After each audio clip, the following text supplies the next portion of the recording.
आज भारतीय जनता पार्टी रे मोर आज घर बाहुड़ा मुझे कहबी वर्तमान परिस्थिति रे आपण मानक देखी मन होउची आपण मानक भी मन होउथिबो जे आगामी दिन में भारतीय जनता पार्टी ओडिशा रे निश्चित शासन करिवो।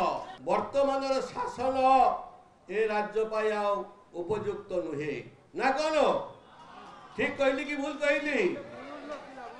वर्तमान जो प्रकार अवस्था राज्य रे लोकंकर वर्तमान सफोकेटेड हो जाउछंती श्वासरुद्ध अवस्था रे आसी लोक माने पहुंची जाउछंती। गणतंत्र व्यवस्था आउ नाही बोली मु तो अनुभव करूची जे गणतंत्र संपूर्ण भाव में विलिप्त हो जाइछि। यदि गणतंत्र थाए कोठी अछि को दल अछि भारतीय जनता पार्टी अच्छी गणतंत्र जे जार मत रखी पार्टी अन्य कौन पार्टी रे नहीं। वर्तमान जो पार्टी मत छाड़ी आसवा को पड़ला से गणतंत्र जीरो जीरो गणतंत्र से श्वास रुद्ध हो गला। जदि 15 वर्ष रही किंतु आदौ आत्मसंतोष मिलला नहीं। एभली भाव में जो माने वरिष्ठ नेता से जो प्रकार सम्मान मिलवा कथा आदौ दिया जाऊ नहीं।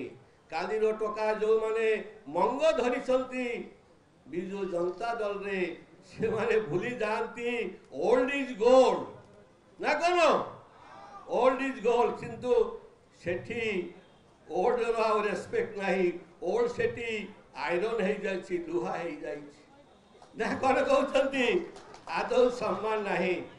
मु तो आश्चर्य होची जने जने विधायक थिबा जगह रे आउ 2-3 जन को प्रोजेक्ट करा जाउची जो विधायक सेठी रहंती से माने ना कही पारंती ना सही पारंती अजगा रे घा ना देखी हुए ना देखाई हुए ना कोन तेनु करी वर्तमान मु प्रथम भारतीय जनता पार्टी रे थिली एवं वर्तमान मध्य जीवन अंतिम समय पर्यंत भारतीय जनता पार्टी रही।